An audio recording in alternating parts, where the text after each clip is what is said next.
Okay, so last week we talked about the river of impossibilities. So this week we're talking about the river of possibilities. And we ended in Joshua 3:6 last week. And Joshua spoke to the priests saying, take up the Ark of the Covenant and cross over before the people. So they took up the Ark of the Covenant and went before the people. So the priests are ready. They've got the Ark in hand and they're standing right in front of all the people who are watching. And then the Lord stops and gives Joshua a personal message, and that's where we're going to start here in Joshua 3:7. And the Lord said to Joshua, this day I will begin to exalt you in the sight of all Israel, that they may know that as I was with Moses, so I will be with you. And that's encouraging words that Joshua needed, because now he's the official leader, and everybody saw how God worked through Moses, and that's pretty big shoes to fill. So God is encouraging Joshua, it'll be okay, I'm going to be with you. And I'm going to exalt you just like I exalted Moses. So he's going to be just as important in the people's eyes as Moses was. And it's good to see that because, Joshua, as we've talked about, he's been faithful all these years. From the minute he left, or before even, he left Egypt, he was out there fighting battles as Moses' general. He was his personal assistant. He hung out at the tabernacle guarding it. He did all that was asked of him, whether it was little or big. He took on all the tasks that he was assigned, and God is now honoring him for being faithful, for being devoted. And that's important for all of us to know, because sometimes we may just do a lot of little things for God that nobody ever sees or realizes, but God is paying attention. He knows what we're doing, and if we're faithful to him, even in those little things, he's going to honor us and bless us and reward us for our faithfulness. Remember what the parable of the talents said in Matthew 25:21. His Lord said to him, well done, good and faithful servant. You were faithful over a few things. I will make you ruler over many things. Enter into the joy of the Lord. And that's something we all want to hear. We want to know that we're pleasing God with what we're doing. But it's comforting to know and reassuring to know that he will reward us even if we just take care of the little things he's asked us to do. We may not, think,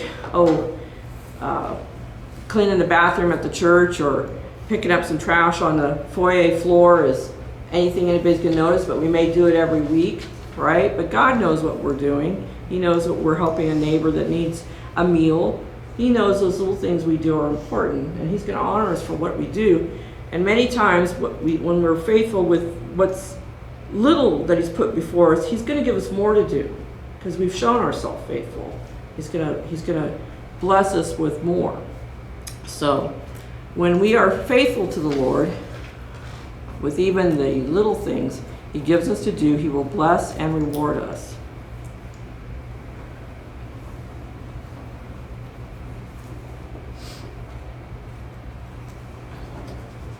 Hi, Natalie. See, Natalie got on. So that's good. Chris, is she on yet? Not yet. I haven't seen Chris yet. So they're at the river's edge, and he's been encouraged that the Lord's going to exalt him in front of all of Israel.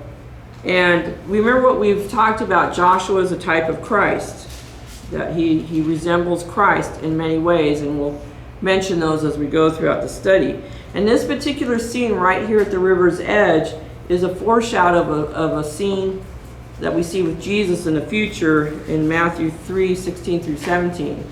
When he had been baptized, Jesus came up immediately from the water, and behold, the heavens were opened to him, and he saw the Spirit of God descending like a dove and alighting upon him.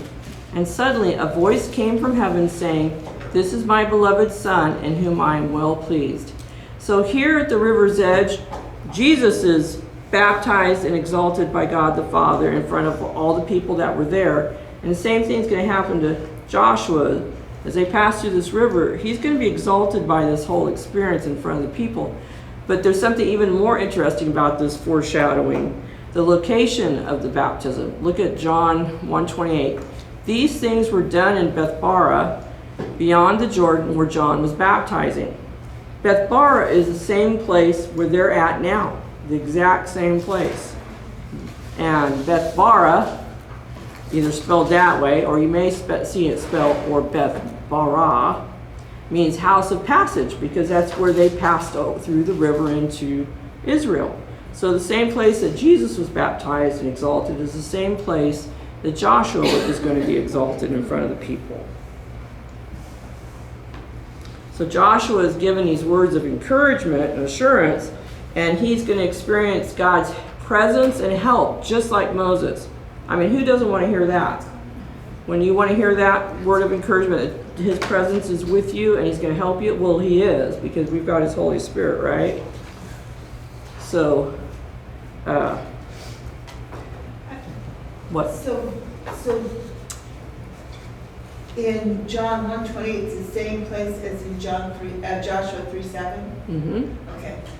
It's all at Beth Bara, which is, of course, Jericho is on the other side of the river, 7 miles over or so. But Beth Bara is the name of that location, house of passage. That's why they named it that, because it was their passage into the land. So both Joshua and Jesus were exalted at the place where Israel crossed the Jordan. So this is a foreshadow.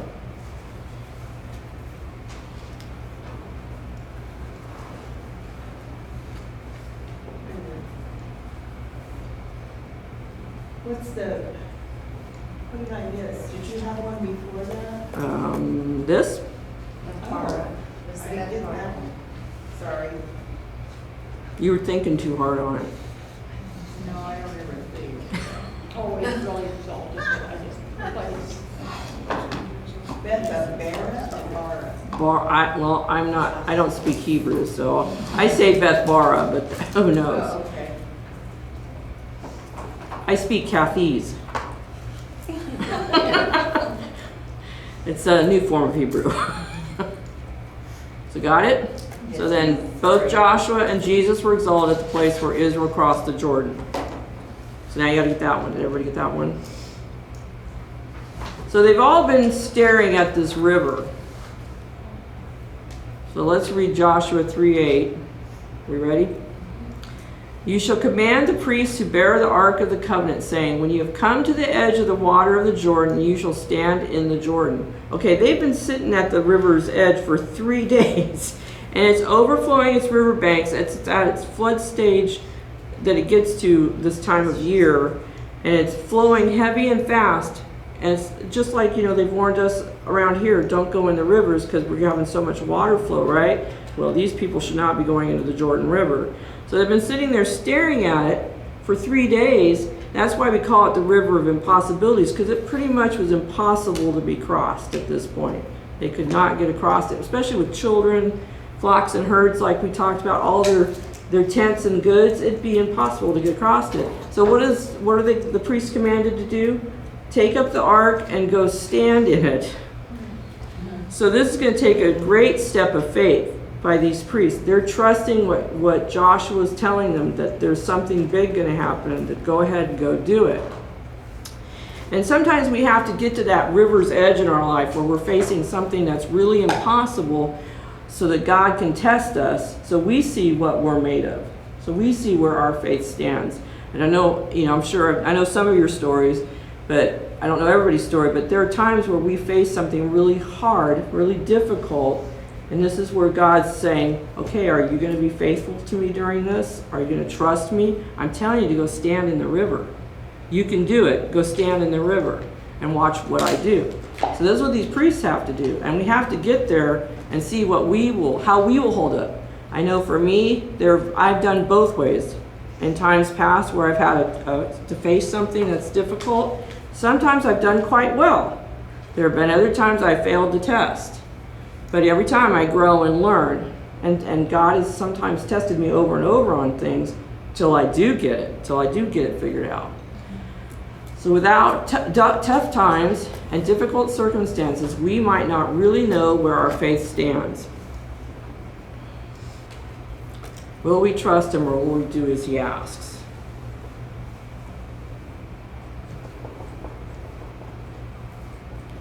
So do you remember last week, for those of you who were last week, I mentioned that last week this is always God's timing. When you're teaching a lesson, I think almost every lesson, something in the lesson is either something I'm going to get taught or reminded of. And so last week, right when I was teaching the rivers of impossibilities, I got put to the test. I got asked by God to do something. So it's one of those situations where, okay, it's only up to you, God. I have to trust you. Am I going to do it or not do it, right? I made the decision to trust and obey and do it. And God did come through. So that was a praise, and it was a real faith-building thing for me last week. A real good reminder of how I have to trust him. He will take care of whatever it is that he's asking me to do, or whatever I'm going through. So I just want to let you know that was a real praise to me. I just was so excited to see him act. And we talked about how he looks for those people that he can act on their behalf. He looks and wants to act strong on your behalf. I mean, so sometimes it could be we're holding him back from helping us because we won't act in faith. We won't respond to him. We won't obey. But he's looking for us. He's looking for people who will obey. Just before Jesus turned water into wine, do you remember what Mary said? Look at John 2:4. She said, his mother said to the servants, whatever he says to you, do it. And then what happened? They responded, they did what he asked, and a miracle happened. And he provided wine for the wedding. Sometimes we just might be holding him back. What would happen if those servants said, you're nuts? Why am I getting 6 big, large vases of water? Why am I doing that? What sense does that make? They could have not did it, but for whatever reason, they responded and acted in faith and did what was asked of them. And they got a miracle on their behalf for the wedding party. So we need to be real aware of that think about it. If I'm not obedient, what might be the repercussions? Am I missing out on some blessings God has for me? Is he going to hold back? But you want him to act strong on your behalf. So this is where, for the priests, they must actually step into the raging river and stand in it. How would you feel in that predicament? That's like one of the roughest, difficult situations you could get put in. And they know they're carrying the Ark of the Covenant, something very valuable to them. They don't want to jostle it, drop it, or lose it in the river, right? They couldn't even touch it, could they? The river? No, the Ark of the Covenant. They had to use the poles.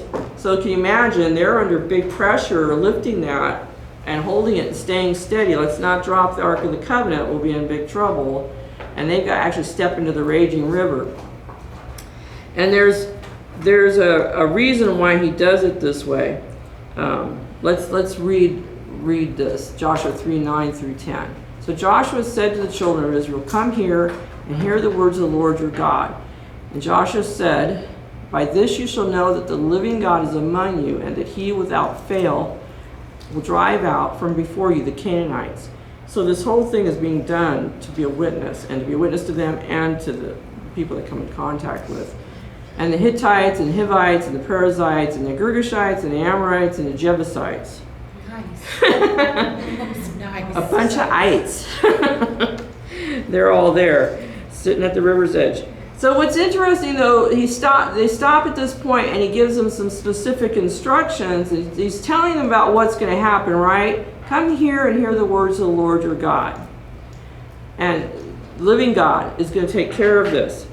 So what he starts with is talking about the enemy on the other side of the river. He's not talking about the river they're stepping into that's raging right in front of them. He starts talking about the enemy on the other side. Why would he do that? Why would he start with discussing the problem that's further out? Maybe it dries off the river, maybe. To make them forget about the river. Now they're going to be worried about over there, and they're worried about the river. Well, now think about this. Which is more frightening? They're both pretty frightening events.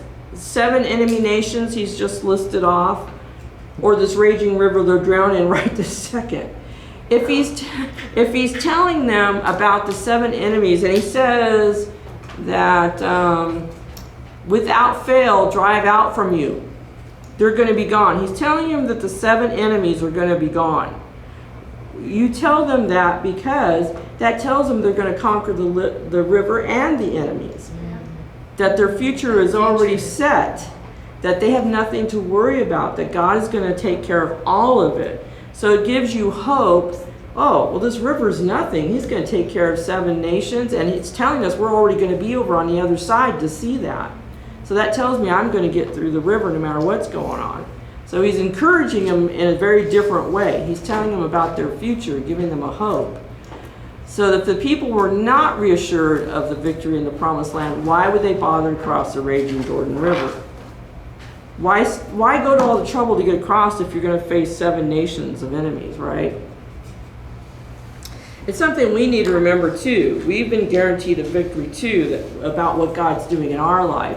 You know, sometimes I get frustrated with myself. I don't know if you have this problem, but I see my failures, I see my sins, my mistakes, I see my shortcomings. I'm thinking, man, I blew it again.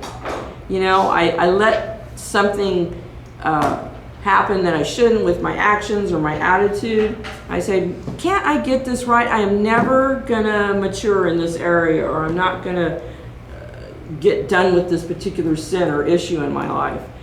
And this just is a reminder to me, you know, he's still working on me. We've heard that, right? He's gonna finish it. And I think, I was just praying just earlier, said, Lord, I wish you'd finish this part of the work in my life, but then again, that might mean I'm dead.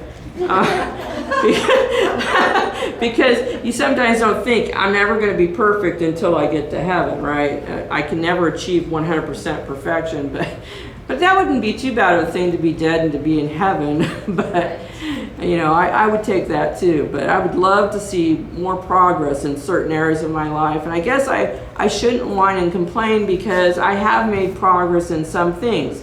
You know, it's just a little bit at a time. And at different points in my life, I've had different issues that God reveals to me, okay, this is really an issue even though you didn't realize it before. You need to take care of this problem in your life, this sin in your life, this habit in your life. And then I start working on that, and God helps me through that. So I guess I should be satisfied that I am making progress, but I would love to get rid of all of it now. I would like to be, you know, mature totally now. So Philippians 1:6, being confident of this very thing, that he who has begun a good work in you will complete it until the day of Jesus Christ. God will finish the work he has begun in us. So it's the same thing for the Israelites here at the river's edge. He will finish the job. He will get them through the river. He will get them into the promised land. They will conquer the enemies. He's going to take care of them. He's going to set up his nation.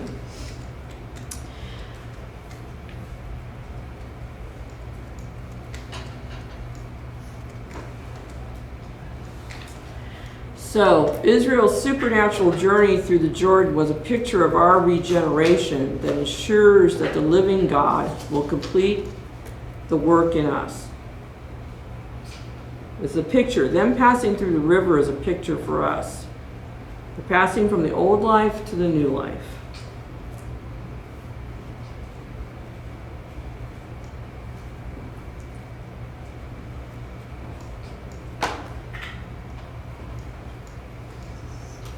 This is your long one. Big word, too.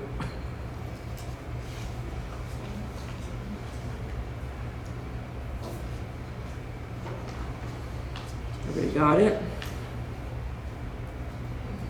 Okay, so Psalm 138:8. I took this one out of the, what was this? Good News translation, I think. You will do everything you have promised, Lord. Your love is eternal. Complete the work that you have begun. I think that was David that said that one.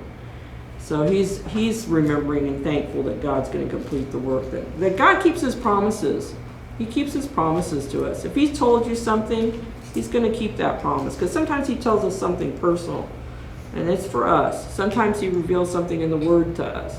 Or even his promises that are in general in the Word. He will keep all those promises, which is a blessing. And the living God was used in these passages, is used by Joshua to paint a contrast with the inanimate idols of the heathen that were in the other land, a reminder of the power of Israel's God. He's a living God. He's not some inanimate statue that can't do anything. He's Almighty God. So we mentioned those 7 nations, and there's a, you know, we've talked about this study in Joshua. It was also a foreshadow of the book of Revelation. And we've mentioned a few of those spots already. And so we're coming to, this is another spot where it foreshadows something in the book of Revelation. So Joshua mentions those 7 nations and that are in the promised land that still have to be conquered. Now, just before this, on this side of the river where they're at now, they've already conquered 3 nations. They conquered Heshbon, Og, and the Amalekites.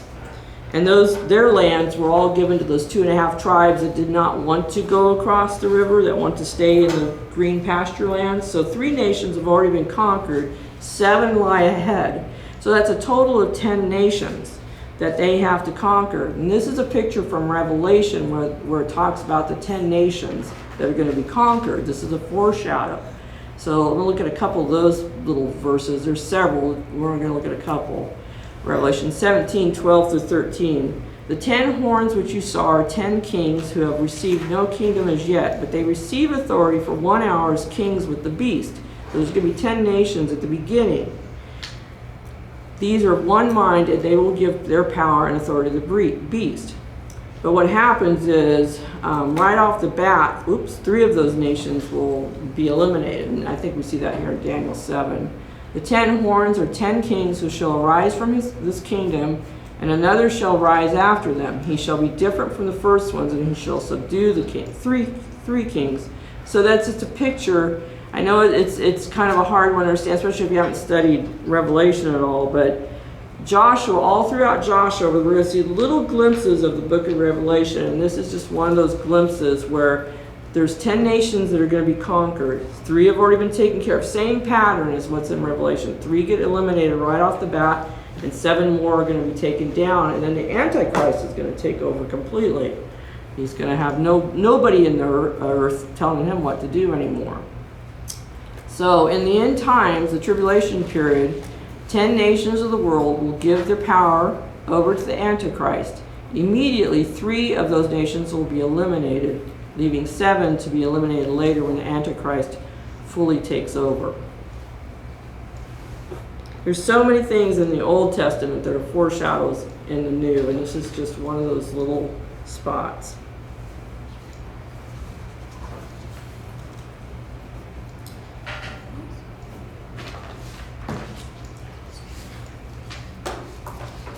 Everybody got it? So Joshua 3:11. Behold, the ark of the covenant of the Lord, I can't even read. Behold, the ark of the covenant of the Lord of all the earth is crossing over before you into the Jordan. So Joshua reminds the people that the Lord of all the earth has unlimited dominion. He's deliberately using this terminology, and I don't know that it had been used before. I'm trying to remember what I had read. This might be one of the first times where God is talked about this way, that he's Lord of all the earth, and it's to indicate his power and his dominion, that he is in control of this whole situation, and he's trying to remind the people he's Lord of everything, all of the earth, that he's going to take care of everything.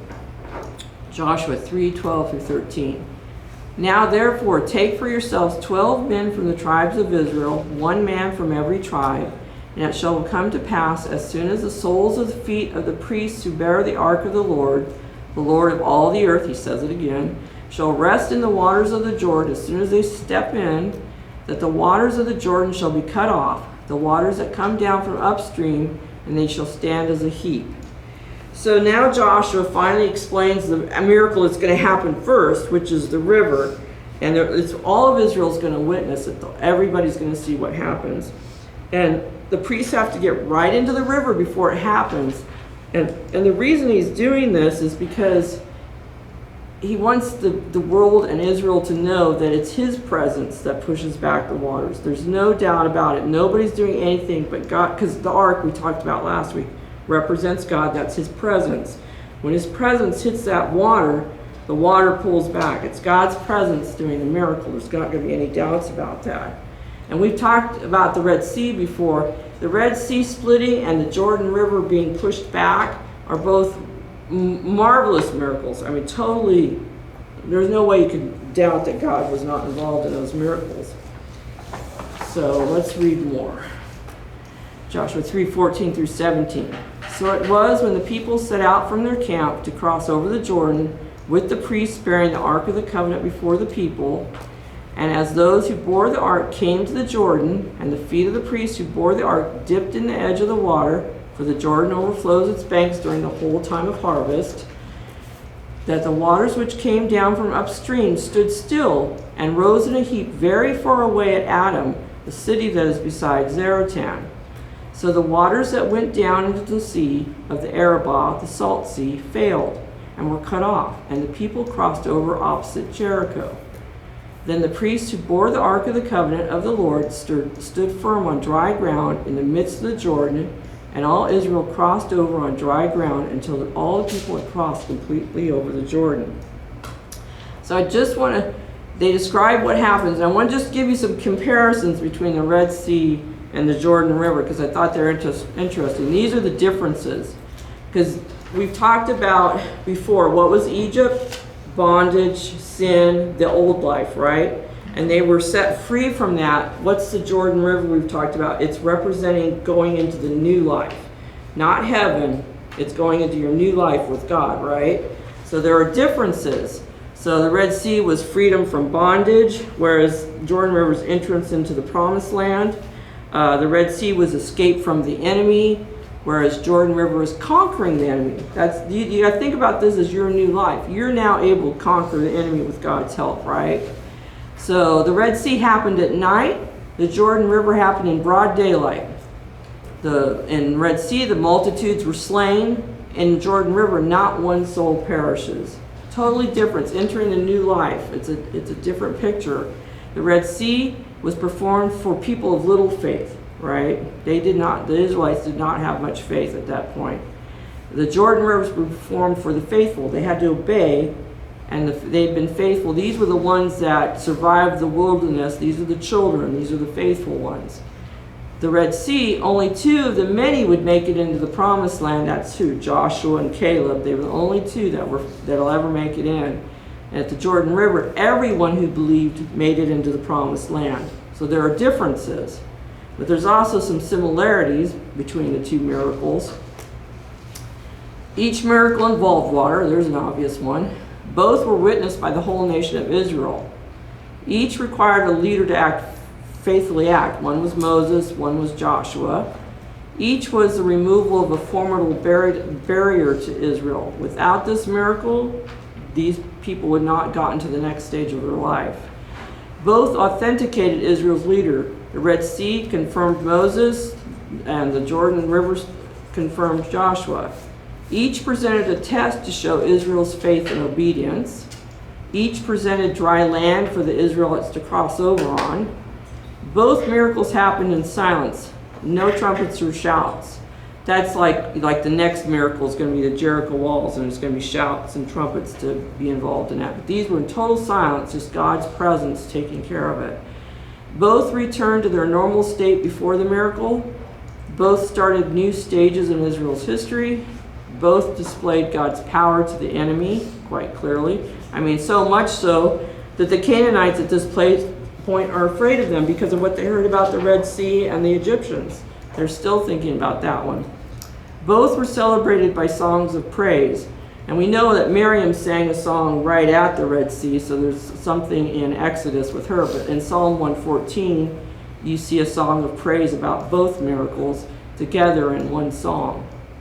So I thought those were interesting lists that I came across. And I like what I saw when I was studying what Matthew Henry said.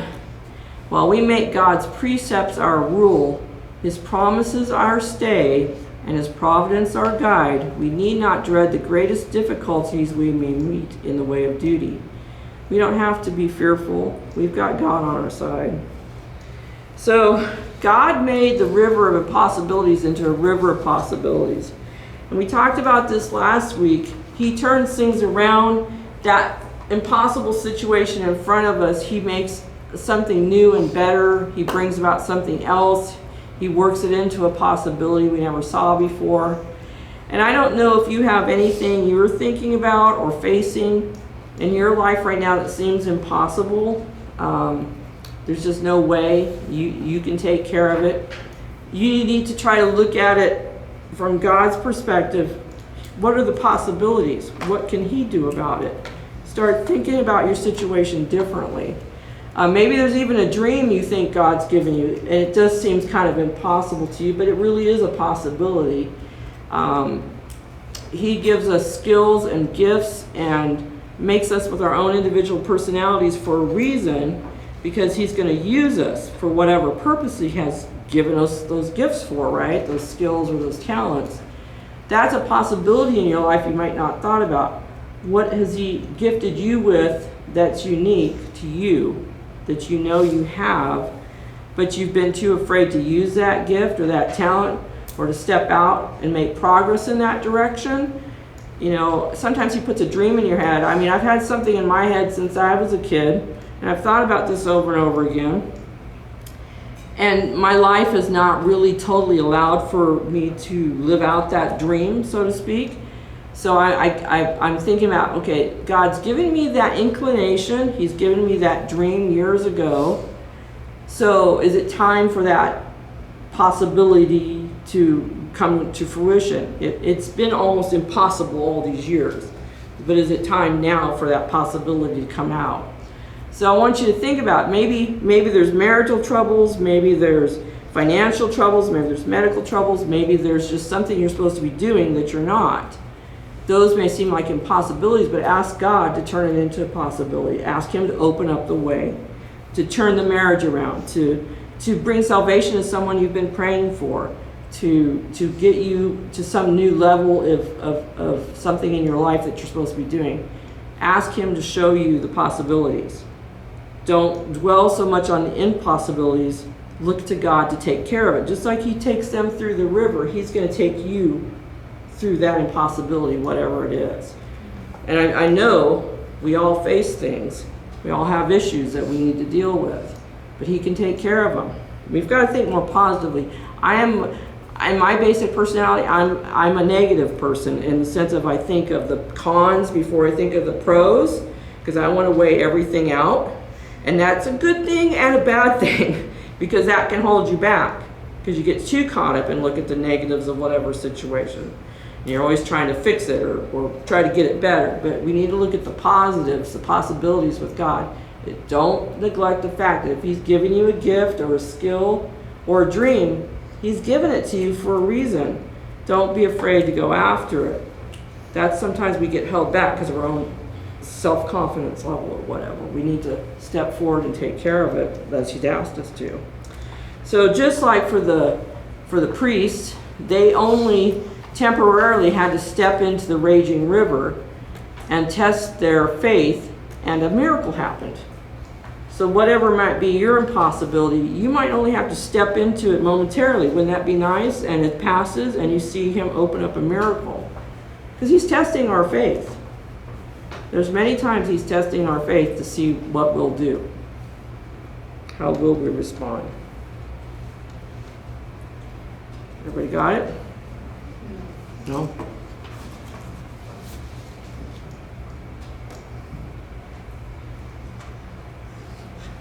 Hi, Melissa. We know the party must be over, or she's showing everybody the video. Teachers have gone home from your house, Connie. Yep. She texted me. Oh, did she? Told me she cleaned everything up. Aw, that's sweet of you, Melissa. So, possibilities open up in our promised land when we obey in faith and live strong and victoriously for our Lord. We've got to have the faith. Cannot live in fear. Got to be obedient, just like those poor servants had to go fill all those 6 jugs of water so Jesus could make the wine. Just like the priests had to step into the river, even while it's still flowing. I mean, that must have been a little unnerving. And they had to show the faith, and God acted on their behalf. So you need to think about that for your own life. Is there something that God's trying to do with you that you need to step into the river? All right, ladies? Thank you.